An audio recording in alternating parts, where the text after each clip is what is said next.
This man has a remarkable story to tell. He claims to have infiltrated a secret world and collected information about the appalling activities of British criminals living in Amsterdam. This was done by people who wanted to harm children. This was done as a money-making venture. It was also done by very highly organised criminals. The allegations in this programme may seem beyond belief, that British men living in Amsterdam have been making money from sex crimes for which children have paid with their lives. I can remember each face separately. I can remember them in detail. What age were they? What were their appearances? They were all aged between 9 and 10, 11 at the very oldest. They were all very thin, very young boys. Tonight, for the first time, Edward describes how he stumbled into a terrible hidden world where young children are abused and then murdered, all before the unblinking eye of the video camera. The police say they've never seen a genuine tape where a child is actually killed. Surely it's more likely that this was a clever fake. No, it's not a clever fake. These tapes do exist. The problem is that it is so hard for people like you and I to believe that there are people out there that would do that to children, that it is easier for us to dismiss it as being a fable. In the Second World War, people didn't believe that there were concentration camps, and there were. It is easier to believe that I'm lying than to believe that these tapes are real.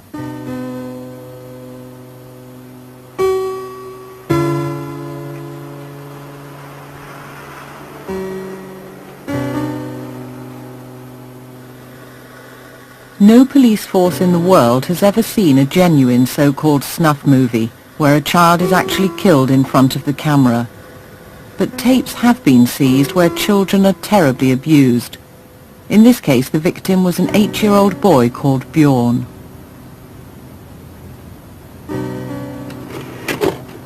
The Swedish police released extracts from one tape to Swedish television, who passed them to us.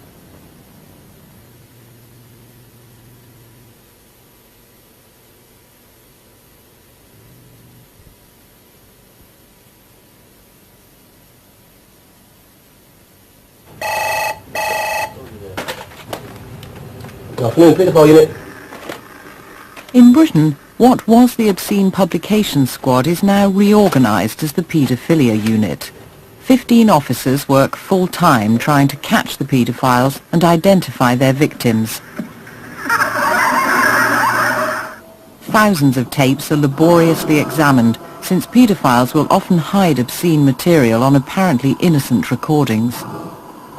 Thankfully, most people have never seen what's referred to as child pornography. And I think if you ask them the question what child pornography is, they'll conjure up in their mind the image that they can deal with on a personal level. What we actually deal with here, which is unfortunately often referred to as kiddie porn, is the evidence of serious sexual crimes against children. And that evidence is contained in the films, whether it be on video or photograph. The Paedophilia Unit at Scotland Yard has also seized a copy of the Bjorn tape. Their interest is in the English men who made the tape and the young boy they abuse. And it shows a young boy aged between 7 and 8 years, carried into a room. He's hooded, he's taken to a chair, so he's tied to the chair, and then over a period of time he is sexually abused in the most horrific way. The police believe the man is from the south of England and is called John. The boy is European but speaks English. At one point he warns John not to show his face. The boy shouts "your face," which tends to show that he's either been told that there's obviously a monitor in front of him where he can see what's happening, And he's been told that if at any stage the abuser's face is on there, he is to say. The Paedophilia unit has asked us to show this picture from the Bjorn tape to help them identify the English man, John. When some of them say that they love children, and when you see this type of film, there's no way they can say they love children. Why not? Because the terror that is in this child's face and the fear that is there to actually drug a child, to actually wake him up, hear him scream when he is buggered, there's no way that he can say that child is enjoying it. This man says he has seen 5 tapes where children have not only been sexually abused, they've also been tortured and then killed in front of the camera. So 5 different men Yes. killed children on these tapes Yes, 5 different... and allowed themselves to be videotaped doing so. Yes. That really does strain the bounds of credibility, doesn't it? The people who wanted these tapes to be made were people who wanted to kill children. They wanted the memory of it. They wanted to see it in person. They wanted to do it. And they wanted something to remember it by. The problem with this claim is that no one has yet found any physical evidence to prove that murders have been committed on videotape. We've recovered a number of videotapes which feature the horrendous abuse of children, including torture. Thankfully, no law enforcement officer anywhere in the world has ever found what is known as a snuff video. Does that mean they don't exist? We don't know. Having said that, the characteristics of some of these offenders might suggest that they're capable of this, particularly the offender with sadistic tendencies.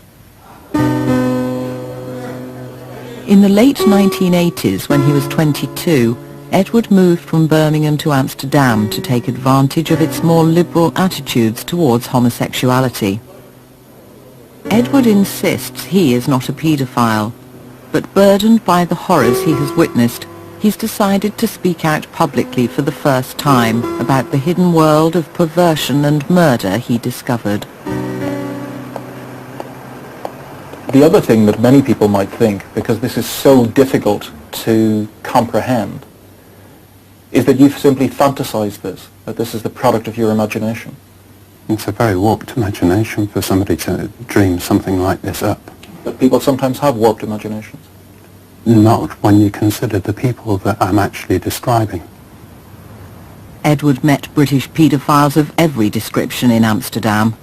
The most alarming figure was Warwick Spinks, who's currently coming to the end of a 5-year jail sentence in England for the rape and abduction of a 14-year-old boy. Warwick Spinks was a very, very plausible individual, a man who gave off an impression of being wealthy. He actually was able to speak many languages. Travelling extensively, he was able to meet people, talk about his meetings with people. Some say he had a magnetic character. He was very loud, brash, is another description, but underneath is very dangerous. Edward is a former friend of Warwick Spinks. Edward says he's finally decided to tell his story because he cannot forget one apparently simple incident in the centre of Amsterdam when he met Spinks and a young boy. He turned up one day with a boy gripped very tightly by the arm. The boy was only about 7 or 8. Typical Dutch-looking boy, blonde hair and blue eyes. And the boy looked absolutely terrified. What did Warwick say to you? He glanced down at the boy and said, I've got a delivery, I'm going to be another half an hour. I don't know what happened to the boy. I never saw the boy again. And decided not to ask Warwick what he actually meant by making a delivery. He was very adept at identifying vulnerable children. He would visit railway stations, streets in London, and having identified a child, He would then convince the child that it was in his interests to know him. He would also eventually sexually abuse them. But on that basis, he would always have at the back of his mind, I suspect, that there was an opportunity to take the child to Amsterdam. When Edward met Spinks, the friendly Londoner was working as a barman and pimp in a brothel called the Gay Place. Upstairs was a gay brothel for prostitutes, male prostitutes. Warwick's job there was basically to pimp for the prostitutes upstairs, and also, of course, to encourage other prostitutes to join. In Holland, prostitution, gay or straight, is tolerated and open. Boys under the age of 16 are not allowed to work in brothels, but paedophiles who want to have sex with much younger children can find what they want in Amsterdam. Men like Warwick Spinks need a steady supply of vulnerable young boys. Many of the youngsters who end up trapped in Amsterdam start their journey on the streets of London. This is Piccadilly Circus. This is what's called the meat racket. A lot of people know that if you want a male prostitute, this is where you'll come for one. So why didn't you go straight there and then straight home again? I didn't know I was not allowed to walk around. I'm sorry. We can walk around, but when you start loitering in toilets and looking at people, then you start getting people... The reason we stopped you is... The police estimate that there are at least 25,000 paedophiles currently active in Britain. Sergeant Steve Edwards and his colleagues stop and question any young person they suspect may be at risk of attracting the attention of paedophiles. We've got some information that there may be a man bringing young boys up from the south coast. This is the station that feeds the south coast, so we may see him wandering about with boys. Also, because it's a mainline station, you'll get runaways coming in. The first port of call is always going to be a British Rail mainline station before they go anywhere else. So if we can get them before they get too far. It's fast food outlets here as well, we might get people hanging around. There's also a couple of amusement arcades. Amusement arcades are irresistible magnets for many children and for the men who hunt them. If a kid's only got £4 or £5 in their pocket, the money's going to go really quickly. And what you'll find at the back of these amusement arcades is adult males with pockets full of pound coins. And when the kids run out of money, they'll say, have a couple of pound. Would you like to go for a coffee? Would you like to have a burger with me? Did you know, before I was standing there, was you aware of the man that was standing behind you, watching you? Yeah. Do you know what a paedophile is? Yeah. There's a lot of them about. And what this geezer was doing, he was looking at you. This young boy was given a severe warning and taken home to his parents.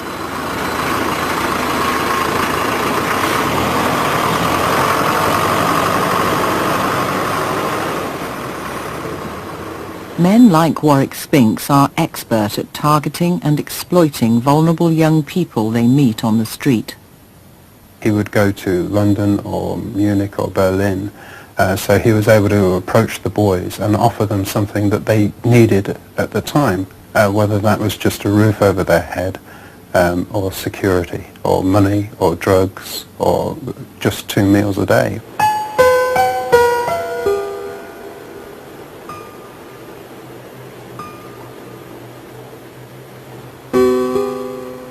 In November 1992, 17-year-old Kenny was homeless, penniless, and drifting into drugs. He was the perfect target for Warwick Spinks. I didn't have much friends at the time, and he seemed okay, he seemed genuine. I didn't know that Warwick was gay until the following night, when we was in the pubs and the clubs, and until I saw Warwick, the way he worked, the way he was getting on with people. Spinks persuaded 17-year-old Kenny to travel with him to a private gay club in Amsterdam. He then got a book out showing young boys. He passed it to me. I felt terrified. I didn't know what the next question was going to be. when he showed me the book, he was enjoying it. It wasn't just about money. I mean, he got kicks from it, he loved it. It showed, I would say, about 15 to 20 photographs of young boys between 9 and 13, actually completely naked, like showing their penis off, I mean, everything on their body. Some of them wasn't smiling, some of them looked, I don't know, scared. Some of them looked drugged up, some of them looked happy as they wanted to do what they were doing. But most of the photographs, I saw that they did not want to do that. And that's what gave me the bad vibe. Did it say anything with any of the photographs? Yeah, there was a photograph, and it says a virgin, and that's the only thing that actually said, it was the only photograph that actually said it. And what age would that boy have been? I think he'd be about 10, 11. He was only a child.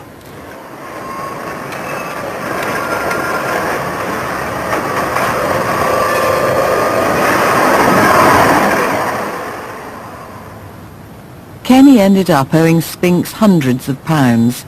When he couldn't pay up, Spinks suggested an alternative method of clearing his debt. He says the only way you can pay it off is to get young boys. And what he meant, and what I totally understood, is he wanted young male boys to go with him and make sexual films. I told him no. I told him that is just out of the question. I'd pay him in instalments if he likes it or not. Warwick started to get violent, not fighting violent, but sexually violent, pushing me around. He was laughing. He enjoyed it. Kenny says Spinks raped him that night. Spinks also told the teenager why he wanted younger boys. I says, what do you get out of it? And he says he likes them to bleed. He likes them to cry. He likes to see pain. He gets orgasms over the pain. And I mean, that's what he does. He just enjoys it. He says to me, he likes the boys to cry. He enjoys the boys to cry. He wants the boys to cry. And he goes out to make them cry. And I think that's his hit. That's his ambition. That's what he wants.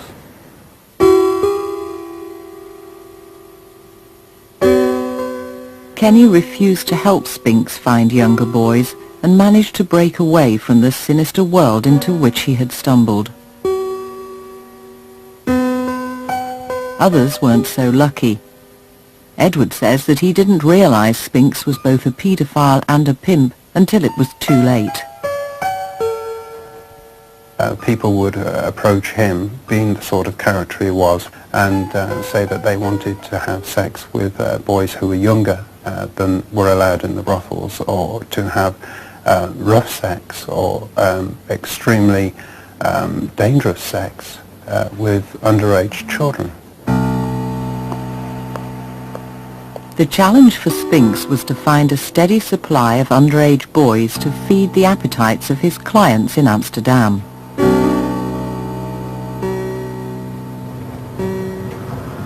The Londoner had his favourite hunting grounds. One was Piccadilly Circus. A lot of people know that if you want a male prostitute, this is where you'll come for one. They'll sit in the front windows of the fast foods or the coffee shops, hang around on the railings, and it's punters that want a young man will come here.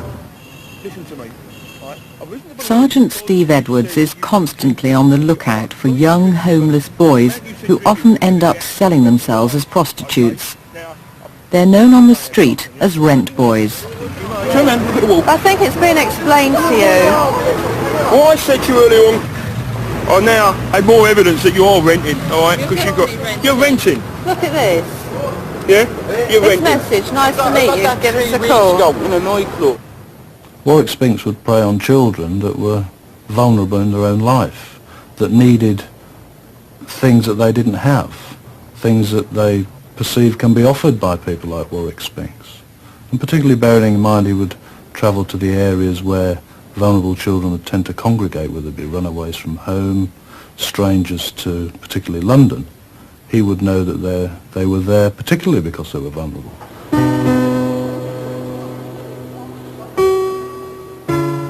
Spink's next victim, Gary, was just 14 years old. He and a friend had run away from a children's home in the north of England and were living on the street in London when they first met Warwick Spinks. We were living rough for about a night, 2 nights or something like that. Shabby, it was cold, we had nothing to eat, we were sat on a wall. When Warwick approached us, we were only 14. We just thought he was a genuine guy, so we thought, right, we might be able to get a bed for the night, something to eat, some grub. We were starving, we had no to eat and no money. So we went down with him. The boys travelled with Spinks to his flat in Hastings. Then he pulled out a knife and then told us to take our clothes off and perform sexual acts with each other. And do stuff while he took pictures, and then he sexually abused us both. Why was he taking the pictures? Paedophile, and he was sending it to Amsterdam and his different little places so he could make money. Hooked on drugs and totally under Spink's control, the 14-year-old was taken on a terrifying journey to a strange city. I didn't know what to do, so then he said we're going to Amsterdam to go and pick up some drugs. So I went across with him, and then he sort of sold me onto a brothel. Gary says he was sold by Spinks at the Blue Boy, a notorious gay brothel in the heart of Amsterdam. And what happened to you then?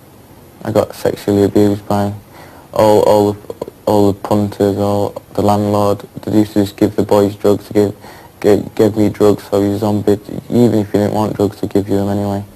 Put them in your drinks, and you couldn't move, and then people could do what they wanted to you.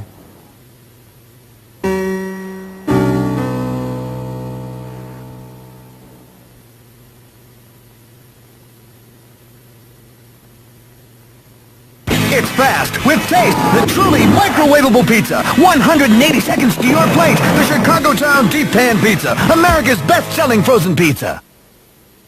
There's a side to you that's totally frivolous. It yells that Muller Crunch Corner is the chocolate taste to die for. To die for.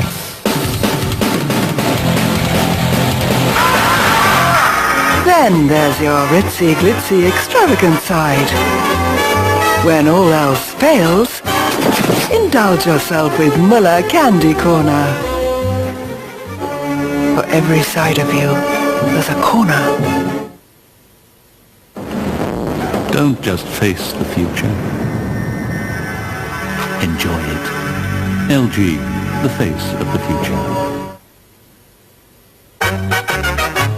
I used to stop for breakfast in the same spot every day, and soon it became apparent that my breaks had too much play. The specialist who checked them was a master of his craft, and once he gave me my stopping distance half. If you're worried about your brakes, get them checked by a qualified quick fit brake specialist. We only fit guaranteed quality parts, and with our brake safe service you always get great value prices. You can't get better than a quick fit fitter. We're the ones to trust.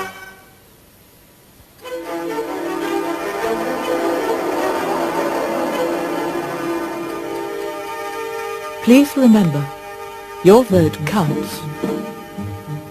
Use your vote on the Bristol and West's proposal to combine with Bank of Ireland Group. Your vote is important. Voting forms must be with us by midnight on Saturday the 12th of April. Try your hand at gliding, or try your hand at gliding. Riding one day, riding the next.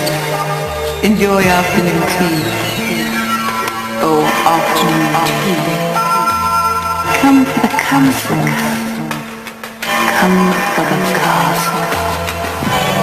Stay for the drama.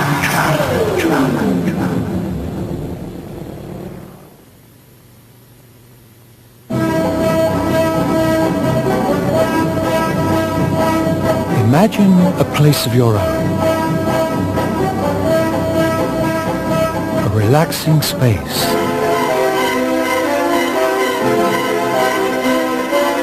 Somewhere safe and comfortable, with everything organized just the way you want it. Then imagine it had a 5-cylinder 20-valve engine with the power to transport you swiftly and effortlessly wherever you want to go. The 5-cylinder Fiat Marea and Marea Weekend, the space of your own. Call 0800 71 7000 for more information.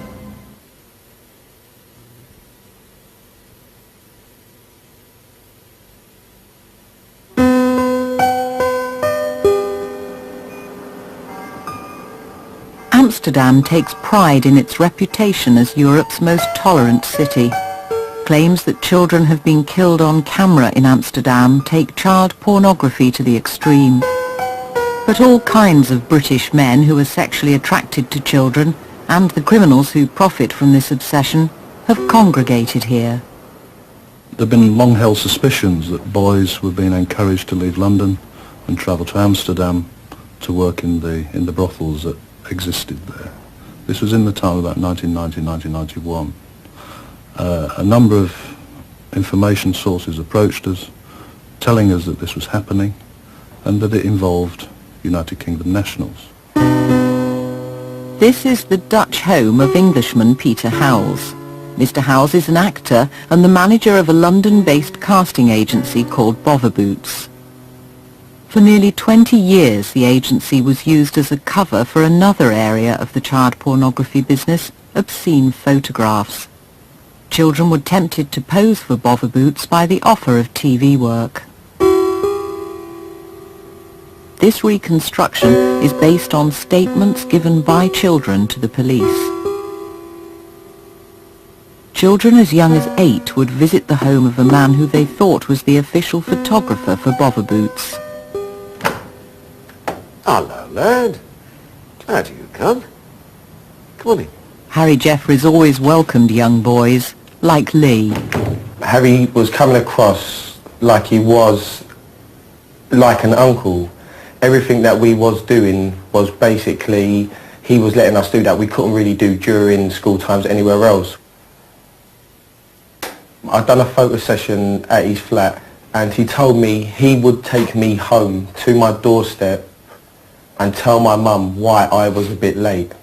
He actually come to my front door, explained who he was to my mum, and told her that I was late because of a football match. And he was there as a spectator, as a friend of mine, and he brought me home. And my mum had nothing to worry about. 11. Yeah, he must have been. Although he always looked younger than what he was. Like right little baby face. And I didn't give it any thought. And then I met Harry again. This time I happened to be in hospital. And Lee came up to see me and Harry was with him. And not long, it must have been about a year, maybe a year. I'd just lost my husband. And I'd got cold and Harry put his coat round me. Kathy was one of many parents whose children visited Jeffrey's flat. None of them had any reason to think that Uncle Harry and his friends posed any danger.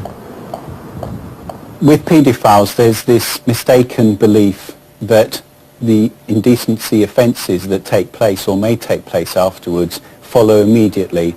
That certainly isn't the case. Paedophiles are quite happy to spend a considerable amount of time and money to befriend the whole family and to befriend the child. And this can take several years before actually anything happens.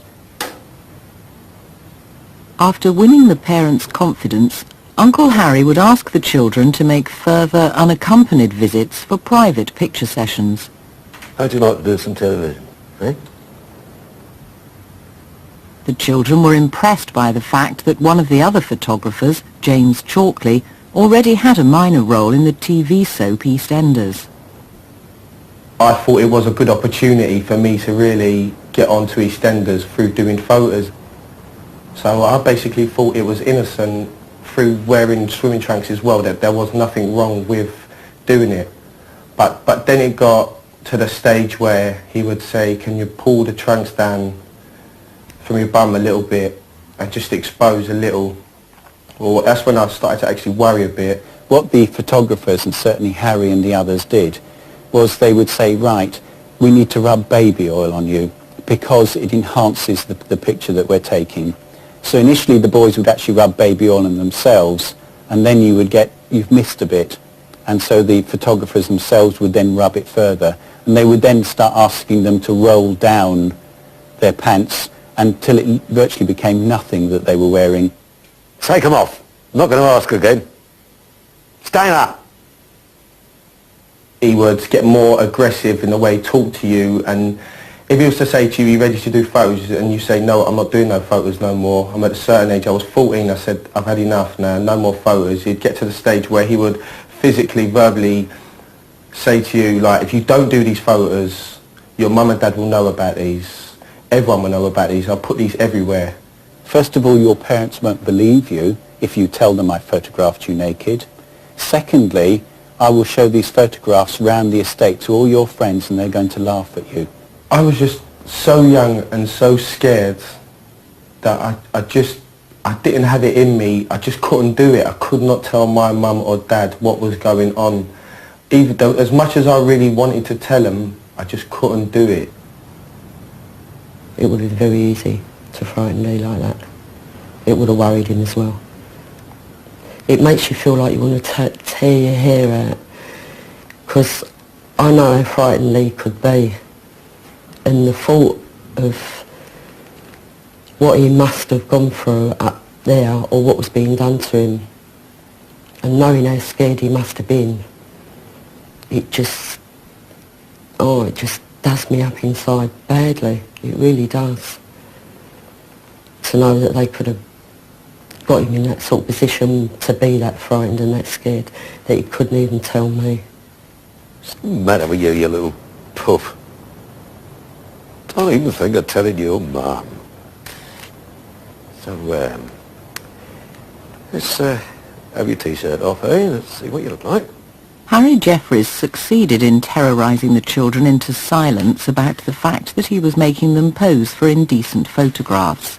The truth about Harry only emerged because one young boy went to the police. Matthew was 9 years old when he was first photographed by Harry Jeffries. He'd call you a little puff, or you're nothing, and all the rest of it. Like, I won't get you any more film work, or I'll show the photos I've got you on the estate, no one to talk to you, all that sort of thing. It'd always be something evil at the back of his mind.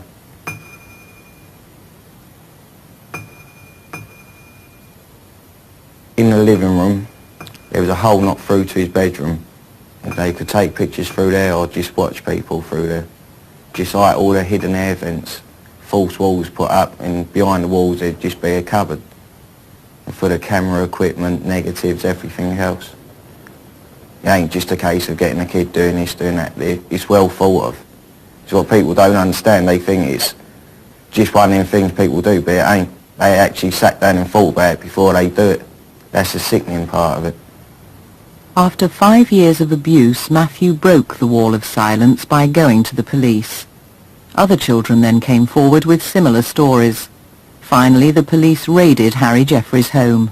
Hidden everywhere throughout the flat, from places as strange as the fridge, salt pots, behind pictures, cornflake packets. Basically, you name any place you can hide something, he had hidden negatives, photographs, and everything. We literally recovered hundreds upon hundreds of photographs and negatives.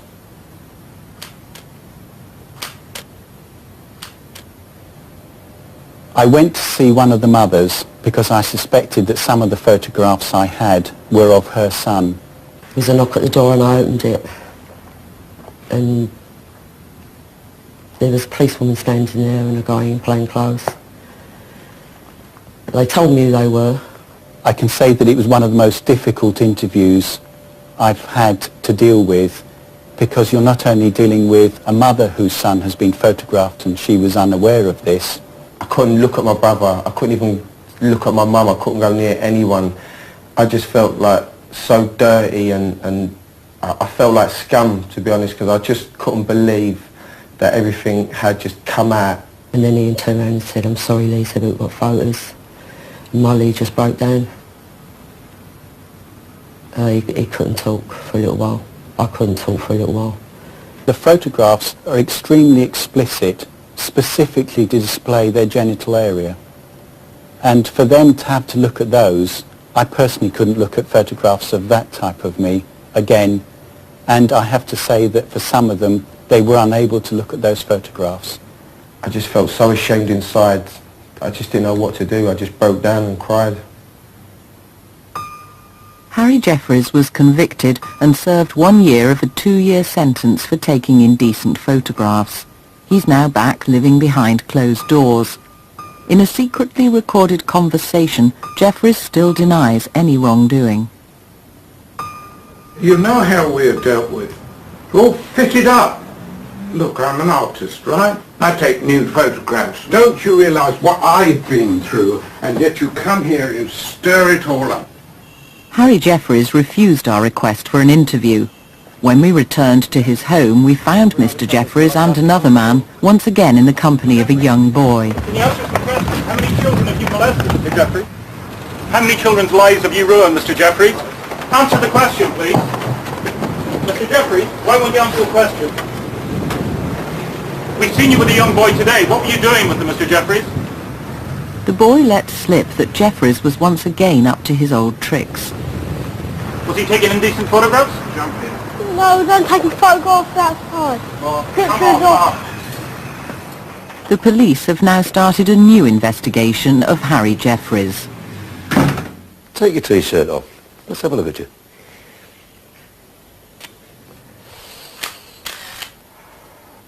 Every single night of my life, it's always there. I can still dream there and see Harry in my nightmares and wake up. I mean, I have cold sweats still, 10 years on to what happened. I wake up cold sweats and everything, where I just think back of everything we've gone through, and it's just a nightmare. It's the worst thing that's ever happened to me, and I just wish I could turn back the clock.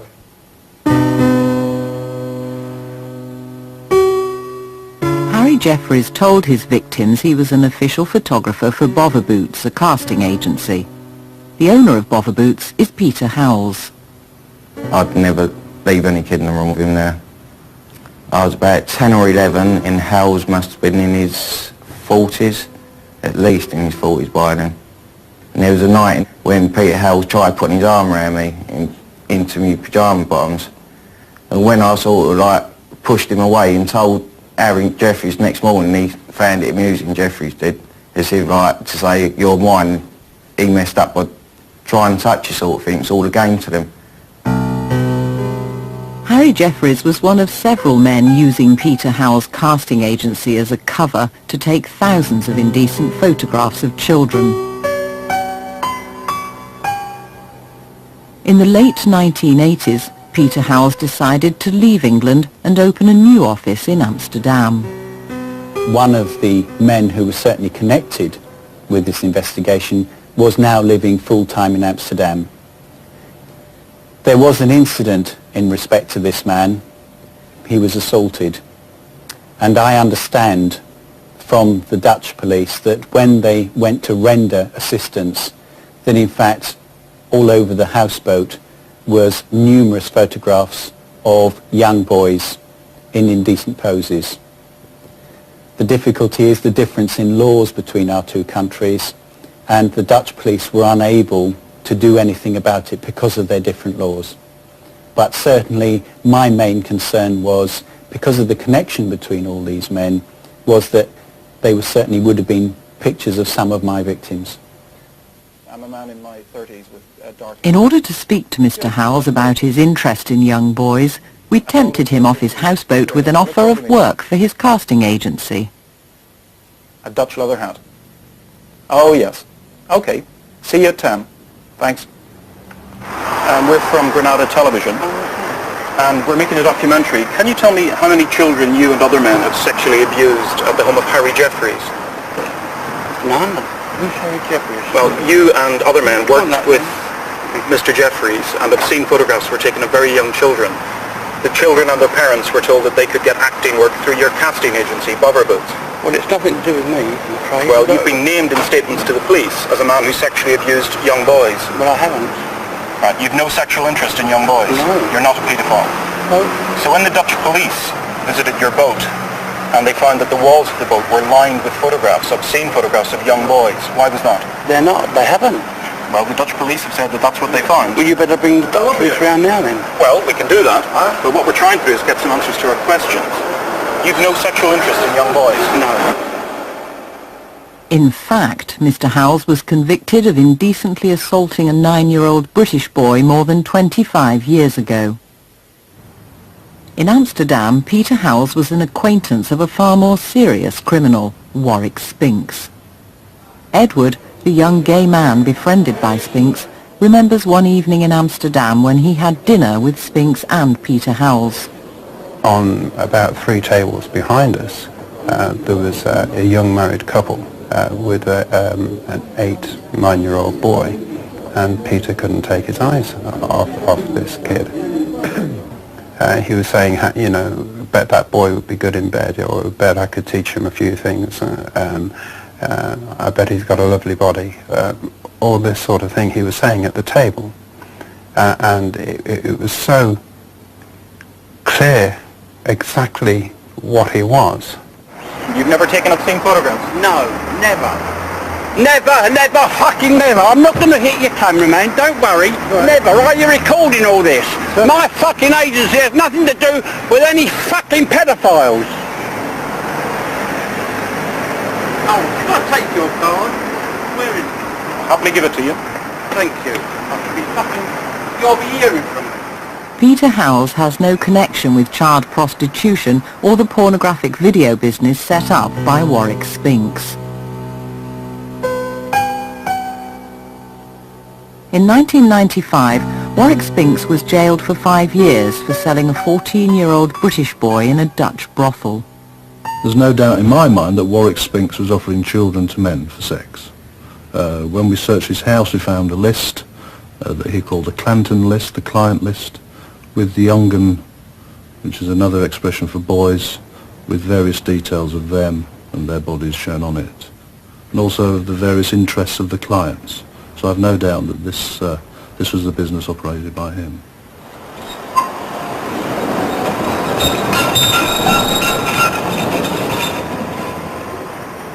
Edward claims that he only discovered the truth about the child prostitution ring run by Warwick Spinks after he'd broken away from the scene in Amsterdam. Warwick came up with the idea of having boats just outside of Amsterdam where these clients could go. There would be a young boy on the boat, and there would be the client on the boat, and then they would be able to do whatever they wanted to the boy.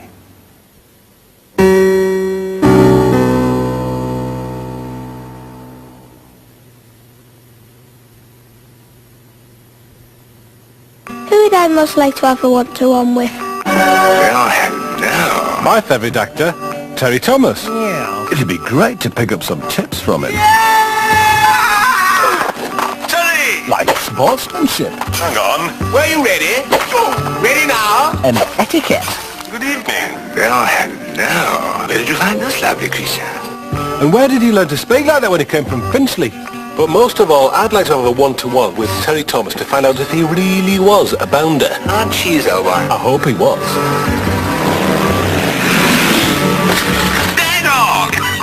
Who would you most like to have a one-to-one with? This seems to me your most haunting encapsulation of an alienated universe. No, it's just a load of cods.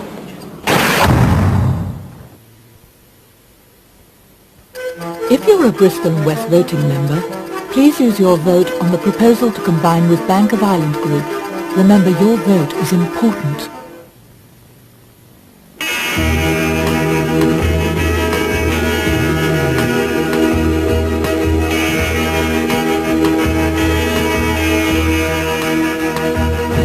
Oh, the summertime is coming, and the trees are sweet with bloom, on the wild mountain tide. Only men's minds could ever have mapped into abstraction such a territory. Where you go, I say go.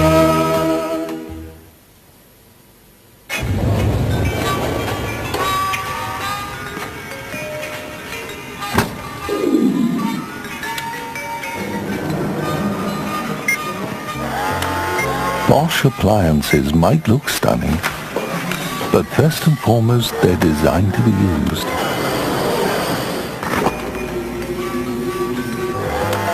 Take a closer look and you'll find they're also surprisingly affordable and extremely practical, because Bosch designed them to work beautifully in any kitchen.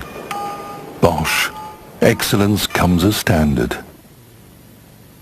The House of Fraser Spring Sale starts this Thursday. With big reductions on famous names all around the store, it's clearly a cut above the rest. Our one-to-one diamond service, designed especially for business, offers the low-call cost of just 12p per minute, all day, every day. That way you'll always know exactly what you're paying. The people to have a one-to-one with. Very much. Thank you.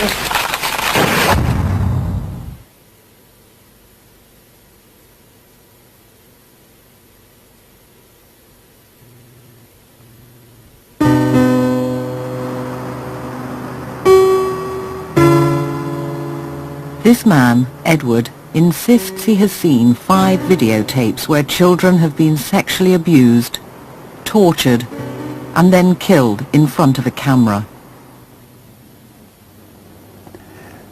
The man was on board with the boy.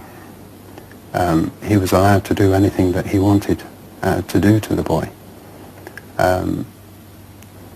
Things got out of hand and the boy ended up dying, which was recorded on a video camera. How did the boy die?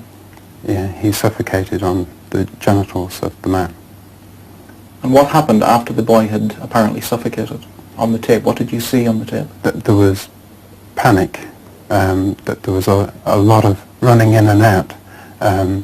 The camera got hit from the side and blanked out. But the whole thing was, it was inevitable that this was actually going to happen. There was sound on the camera. You could hear the waves slapping against the side of the boat. You could hear noises of waterfowl in the background. You could hear the boy gagging. You could hear the man grunting.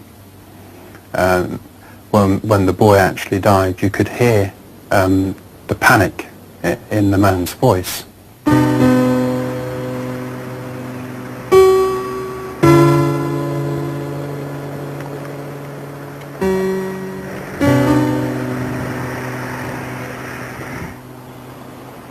Edward has no criminal record. He has not been paid for telling his story. And since talking to us, he has been interviewed by both the British and Dutch police and has offered to work with them to prove that what he says is true. The Dutch police have now launched a formal inquiry into Edward's allegations. The reason Edward has to be taken seriously is that he's pointing a finger at a man with a track record of appalling sexual violence towards young boys. Warwick Spinks was placed under surveillance by Scotland Yard precisely because of information received that he was selling tapes of children being tortured and killed. In a remarkable and revealing conversation when he did not know he was being secretly recorded by undercover police officers in Holland, Spinks boasted of his knowledge of snuff movies. An actor reads from the official police transcript. I know somebody who was in a snuff movie, and somebody got snuffed in front of him. He was from Birmingham, middle 20s. I know the person who made the film. I felt sorry for this boy. He was a German boy, about 13, 15. He thought he was going to make 200 guilders, and ended up being dead. I know I'm a fat old queen, but I get away with murder. Rumours of the existence of what are known as snuff movies have been around for a very long time. Law enforcement officers have never ever found one of these. However, it's fair to say that in my experience we've witnessed video films of horrendous abuse of children arriving at a point where they are tortured. From prison, Spinks denies committing any crime. I had 3 brothels in Amsterdam, but that is not in itself does not make me a murderer. It does not make me an associate of murderers. It does not mean I'm in a pedophile ring, because I've never had anything to do with anything like that. I think Warwick Spinks is completely disgusting. He's put a lot of people through a lot of pain. He doesn't care about the consequences. He just don't think about that. He just wants the boys, he just wants the money. And if he doesn't get it, he'll go out and get it, and he will go out and get it. Spinks is in prison because he sold one 14-year-old British boy into sexual slavery in this Amsterdam brothel. His victim Gary will never forget him. If I ever seen him again, it wouldn't be like I'm a little boy, it'd be completely different altogether. He's fucked up my life completely. He's damaged me inside, which, do you know what I mean? You can beat someone up, but you can't damage him emotionally like he has done to me and a lot of other people who he's done it to. Edward insists that not only was Spinks involved in the systematic abuse of children, he was also involved in their murder.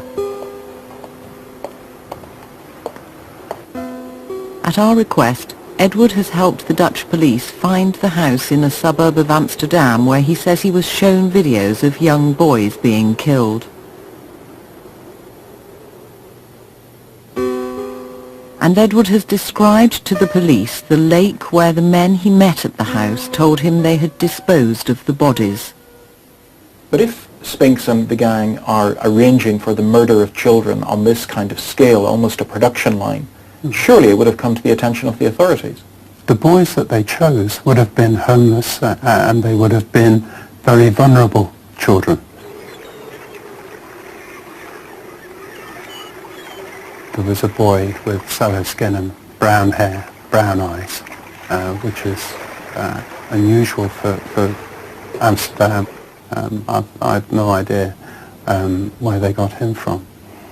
But there were 2 blonde-haired boys and a strawberry blonde boy and a boy with a very distinctive haircut. It was shaved over both ears with a loop and a parting down the middle. Did the boys speak on the tips? They cried and screamed.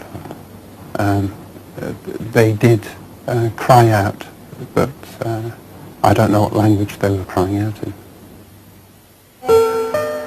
Acting on our information, the Dutch police have now taken lengthy detailed statements from Edward. The Dutch Justice Ministry has launched a full inquiry into his allegations. They already know that Warwick Spinks has a history of gross sexual violence towards young people, and they know that he has been repeatedly identified to the British police as a possible supplier of snuff movies. British Customs have confirmed to us that Edward first offered his incredible story to them in 1991. At that time, he was not believed. Given the sort of abuse the police see on tapes that they have seized, they do agree that children may have been killed for the camera.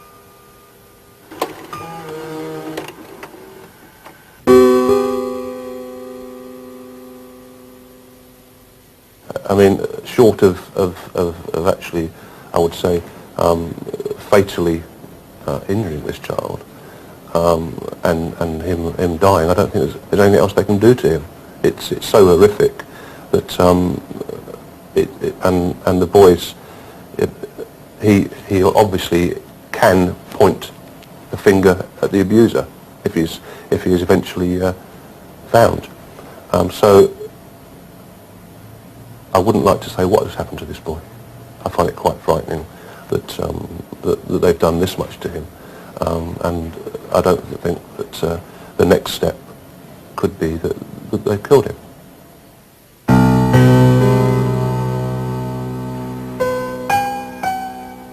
Edward says that he's speaking out now because he can no longer live with his failure to act when he first saw Warwick Spinks leading off a young boy in the centre of Amsterdam. In the films that I saw 5 children killed, and it was organised and orchestrated by Warwick and his associates. I had no control over the boys that were killed on the tapes. There was nothing I could do other than try and bring it to the attention of the authorities when I was back in England. But I did see Warwick with that boy outside the Spoustrat, the gay palace, and I didn't do anything about it at the time. And I don't know how he worked out. What do you think happened to that boy? I don't know. I think that Warwick is a very evil man, and anything could have happened to that boy. With what I know now about Warwick, I should have done more. But when you see a boy in the flesh, as opposed to seeing them on tape, it's a different thing entirely. Do you blame yourself? Yes. What do you hope will happen as a result of speaking out now? I hope that they go to jail for the rest of their lives. And I hope that the boys who they killed, their families will know. And I hope maybe one day I'll find out what happened to the boy that Warwick was with that day.